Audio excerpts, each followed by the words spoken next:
Welcome back to the Real Arsenal Deal podcast. This is Rav, your host. How is everyone today? Hope you're all well wherever you are in the world that you're tuning in. Thank you so much for being here. I'm recording this Friday afternoon. Last night, of course, we saw a Hong Kong North London derby. Arsenal losing 1-0 in it was a pretty lacklustre and frustrating match. I'll get onto that in greater detail. But first, thank you so much for listening to yesterday's. It's a mini milestone. It was my 50th episode that I uploaded yesterday. Thank you again to Mark from Arsenal Unfiltered for the collaboration. You'll find part 1 and 2 on our respective channels that we shared yesterday. So please check that out whenever you can. I'd be grateful for any more feedback. Okay, let's just crack straight into this. I think the best way to tackle this particular, match review and analysis is to give just a very broad general disclaimer of just, look, all the obvious stuff that we all know. However, just to set the scene from the start, just so it predicates all of my comments from here on after, the standard disclaimers are, it's preseason. It is literally just a preseason match. I think within a few days' time, we'll all largely... it was a largely forgettable match as it was, but pre-season in general, aside from wanting to come through unscathed and without any major injuries, the matches themselves are largely forgettable. That the results themselves, I've got to be honest, I know Arsenal played AC Milan a week ago in Singapore.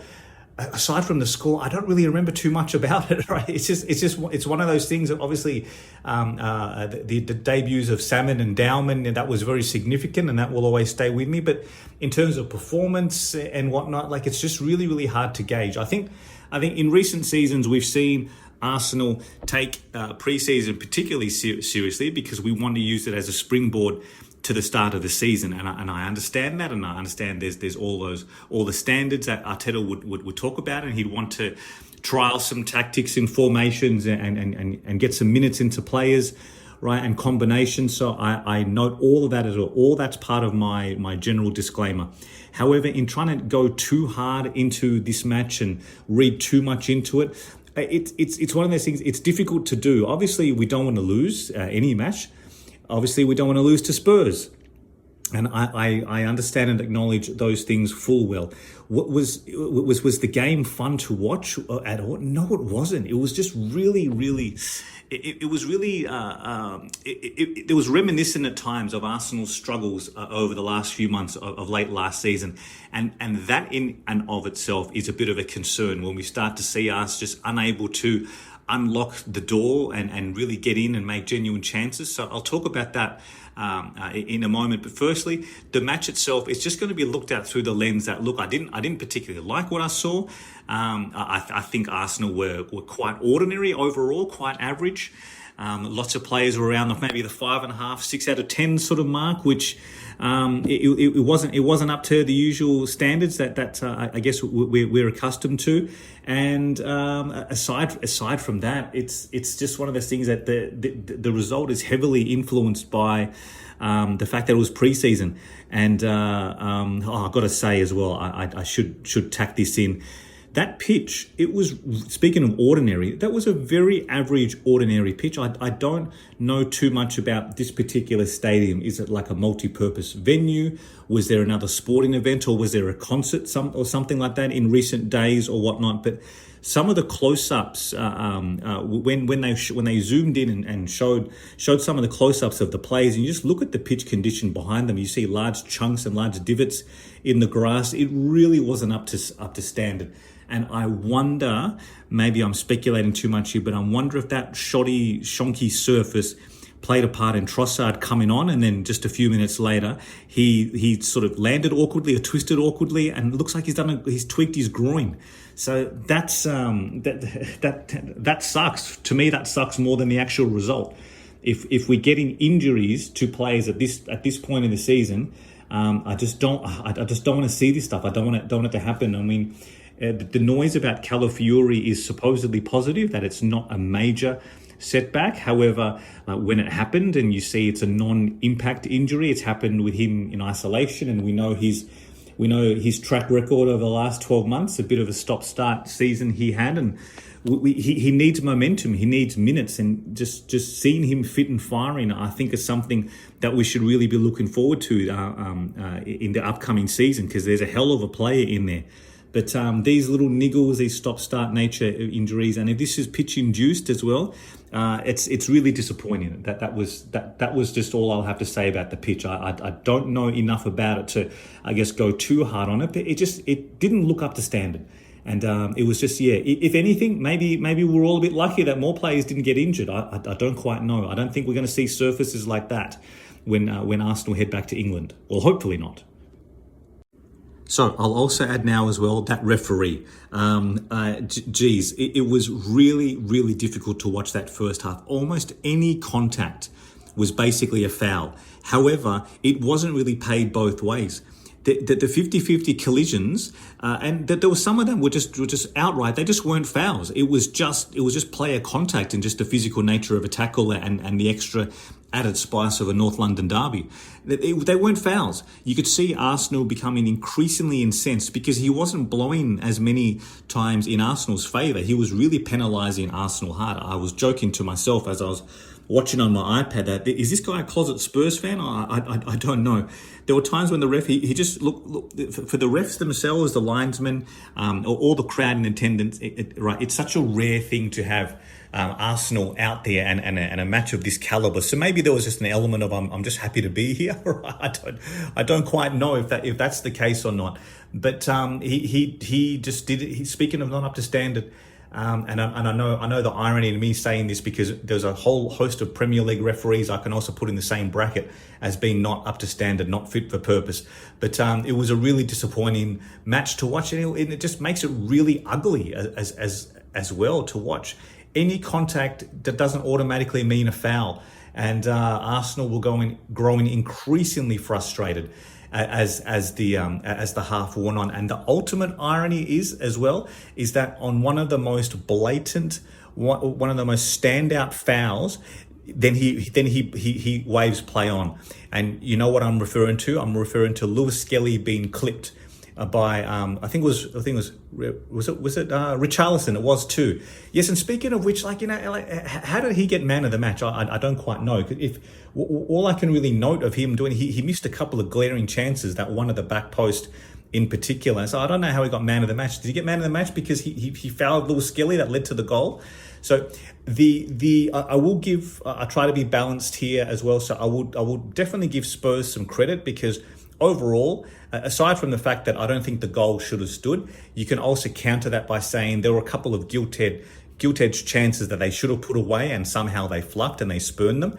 And Arsenal didn't really create much of note. It took us a long time to register a shot on target. We were quite slow, too many touches. Once again, as much as I love Kai Havertz here, and you probably hear me refer to him a lot, and all these attributes that he brings to the team, one of the things that inhibits us, especially in the box, is he takes too many touches. There were a few times he was played in, and we don't need 3 or 4 touches to take the shot when 1 or 2 will suffice. I just wish he had that killer instinct just to take it on, and perhaps that's played into why we've gone ahead and signed Gyökeres. Just that intangible nature of a genuine striker who's just got that killer instinct, that killer knack for goal and shooting on sight. Maybe that's probably a big part of why we've made that transaction happen. But Havertz, he just took too many touches, unfortunately. And sometimes that extra touch or two, that's all the difference. That's all the difference between being closed down or having a defender then block the shot. They throw their bodies in to block and deflect. It was a bit frustrating. There was one cutback in particular as well that was played to Odegaard, and it was like we finally got in behind the fullback on the right, cutback from Ben White, I believe it was, and Odegaard, I think he tried to side foot it, and it really just amounted to nothing. So Arsenal overall can't really complain too much about the result, about losing the match. The nature of the goal itself, yes, it shouldn't have stood. Cracking finish, of course. I know it doesn't look great for Raya, and there's probably a school of thought that should he have played that pass to begin with? It's how we play. It's under instruction. He is meant to be that high just to sort of snuff out those balls come in and quickly tuck it back to one of the receiving players in midfield. It's how do you want to look at this? Was it more Raya's fault? Was it Lewis Skelly's fault? Or was it just one of those things that happens when we play so high? As we saw in the closing few weeks and months of last season, increasingly we saw this targeted for Arsenal. In hindsight, there are a couple of passes that Raya, as good as he is and as good as the season that he had, there were a couple of passes that in hindsight, he shouldn't have played. I remember he sold a few players short sometimes, and as is often the case with Arsenal, we get punished to the maximum. I remember that one to Marino that we got punished for. I believe it was against Liverpool, and yeah, look, you look back on those moments and think, over the course of the season, unfortunately, this is just the nature of the beast, that we are going to concede here with this style of play, and having a keeper so adept with the ball at his feet and playing so highly and under instruction, coming out to snuff out any danger like that. So every now and then it backfires. This should not have been one of them though, because it was a foul. So take nothing away from the finish. He's struck it beautifully, and he's lobbed Raya into the open goal. And look, it is what it is. It's a cracking finish, 1-0 to Spurs, and it ends up that way. And look, aside from that, I'm not too sure Arsenal can really complain overall about the result. We were just very what's the word I'm looking for? That we just weren't at our clinical best. That sharpness was missing, and I've got to say the couple of things that did trouble me was that familiar sense of the slowness of moving the ball. Now I'll refer back to my opening disclaimers. Yes, it's preseason. The pitch wasn't particularly up to scratch, and it made moving the ball across the deck a lot more difficult. However, despite all of that, right, is there more we could have done? Could we have played with more urgency? Could we have maybe played the pass quicker and transitioned better?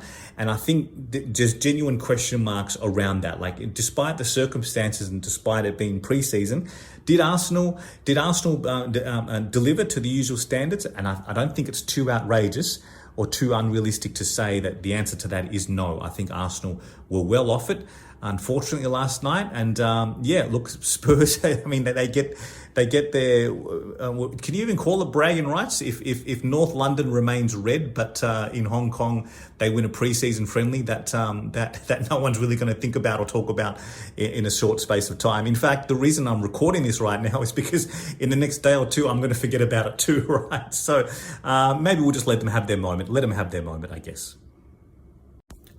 So, with the Premier League season about to kick off in about 2.5 weeks, that trip to Old Trafford, what we saw last night, that starting 11 was quite strong, aside from Norgard starting in place of, hopefully, we start with Zubimendi when the Premier League kicks off.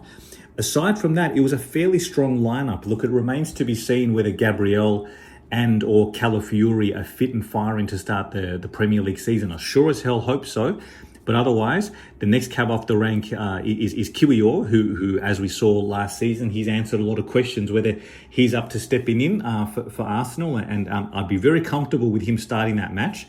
So if you looked at it on paper, I do think that starting 11, aside from Kiwior potentially coming out for one of Gabriel or Calafiori and Zubimendi for Norgard, that's quite likely the starting lineup we're going to see.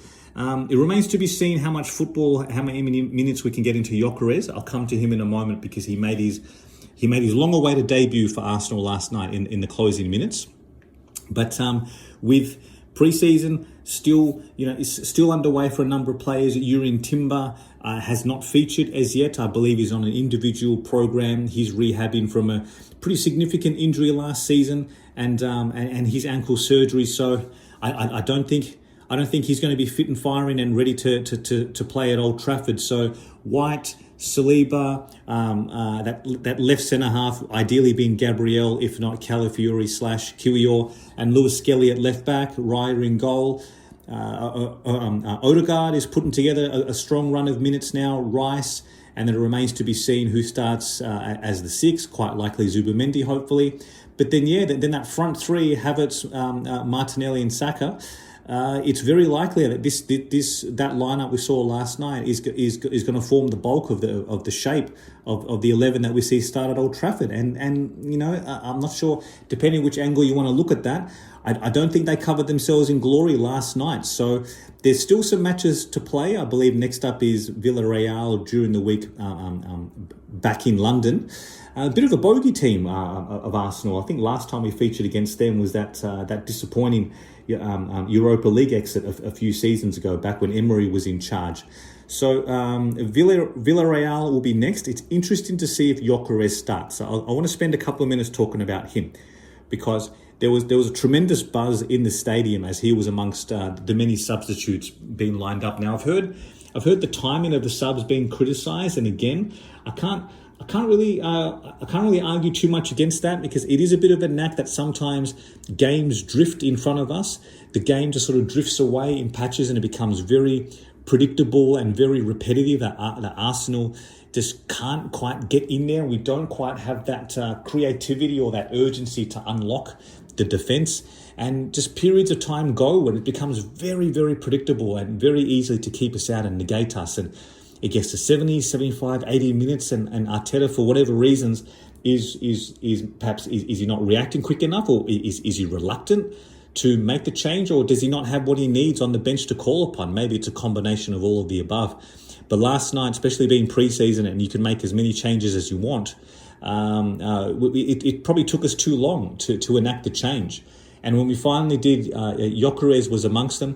Max Dowman, again, also impressed. It's wild what this young man is doing. 15 years of age, it's incredible. He just looks like he belongs. He's direct. He takes shots as well. He's just got that knack. Sometimes it's such a priceless intangible that you can't coach that. Just that instinct to just know where the goal is, have the confidence in your own ability, and just strike the ball. And he's got that in spades, does Max Dowman. Boy, what a play we've got on our hands there. And I know the club is doing their absolute best to make sure the hype is protected around him, because he's banging on the door, right? I'm hoping to see. I'm really keen to see when he gets his first start, quite likely the League Cup. I'd love to see him do his thing in a match of that sort of stature. So just back to Gyökeres, he came on. I don't really recall him doing much of note. I believe there was one. It was a clearance in the box. He had a couple of touches, slid it back. Was it slid it back to Zubimendi, who, in again watching the replay in hindsight, he probably should have done better with his strike.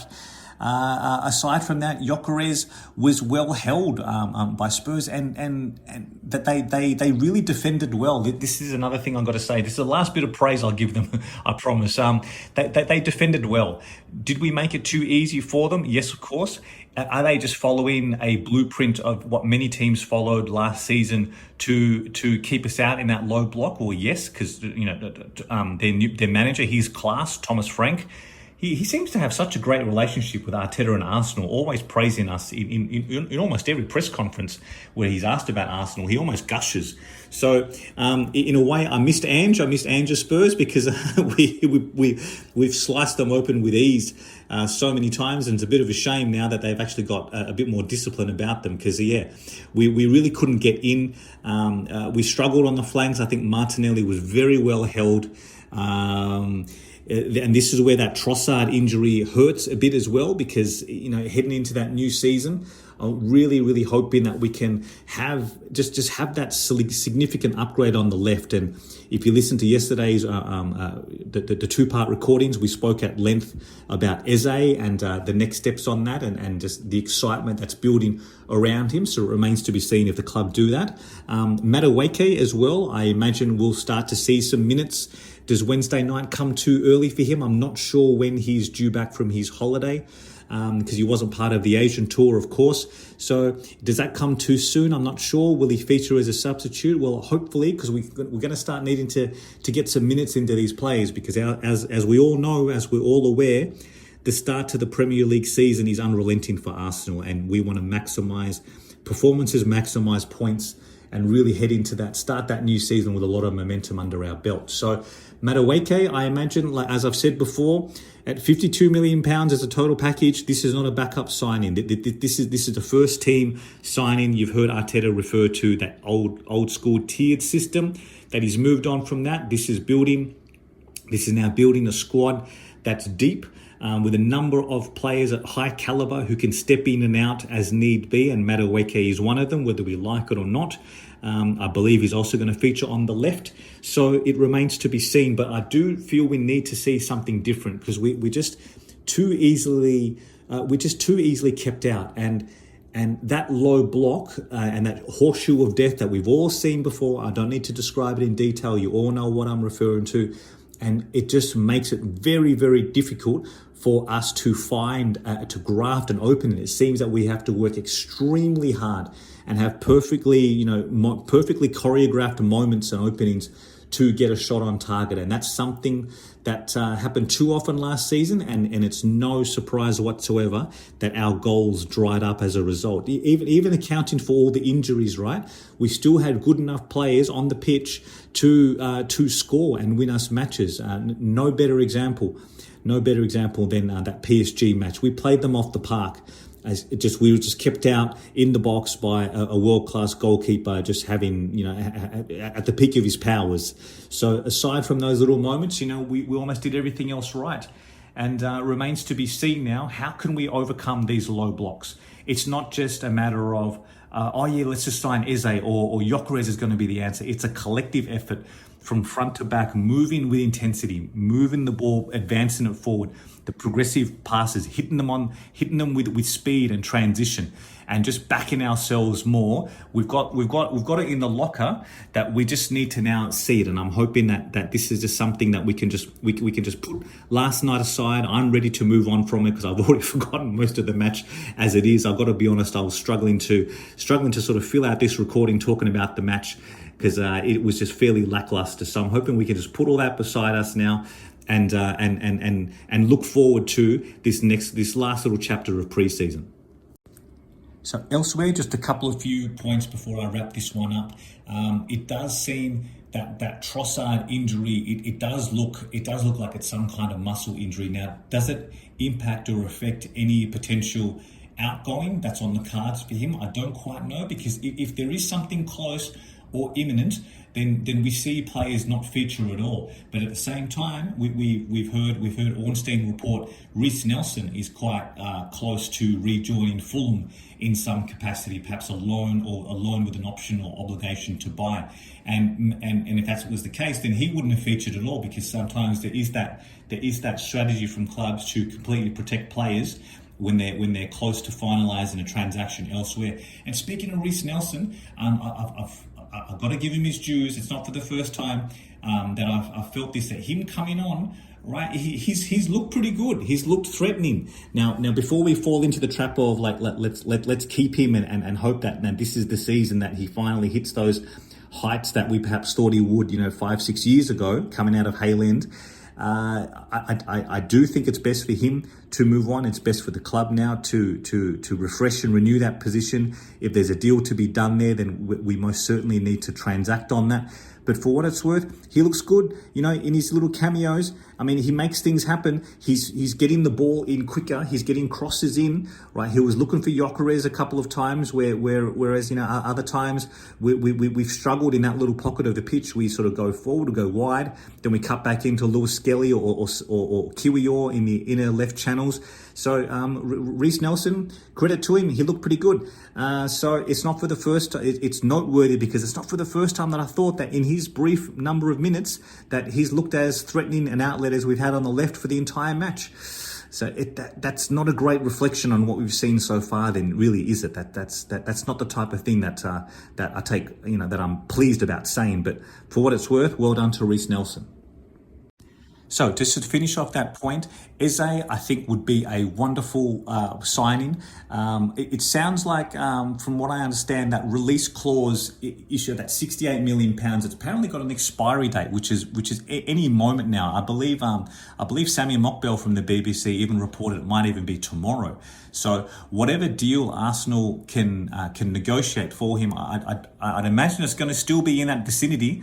Right? And I don't believe that anyone else is really vying for him. So it's not like, well, at the time of recording anyway, I'm not aware of any kind of bidding war that other clubs are coming in hard for him. It seems that Arsenal are quite keen. It seems the player is quite keen. Arsenal and Crystal Palace have a good relationship, have transacted before. So I'm hoping now that a deal can be struck. It's quite likely. It's quite like that Arsenal not just negotiate in terms of price, because we've seen that many times across the market before, but also in terms of structure.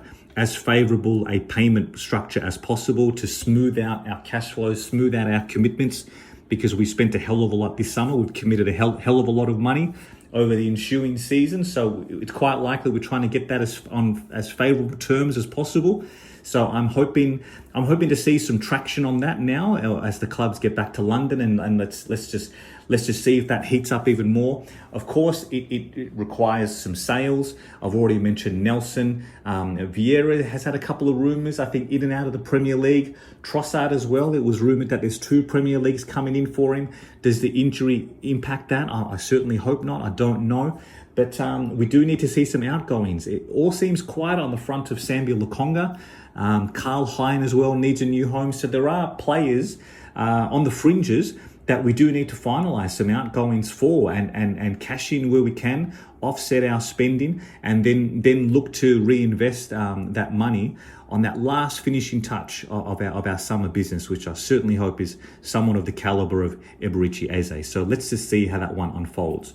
Okay, thank you so much for listening. I'm going to wrap this one up now. As always, if you could please be kind enough to leave me a review on Apple Podcasts or Spotify, whichever podcast platform you use. It is a tremendous help to the channel, boosts engagement and visibility. Thank you. Or consider liking and subscribing on YouTube. Thank you so much. Please send me any questions you have, any listener feedback. I read everything. I read every word. Happy to answer any questions you've got on my next recording. And until then, look after yourselves. As always, everyone, stay safe. Be mindful of what you consume. Look after yourselves, your loved ones. Check in with each other. Be kind. And come on, Arsenal.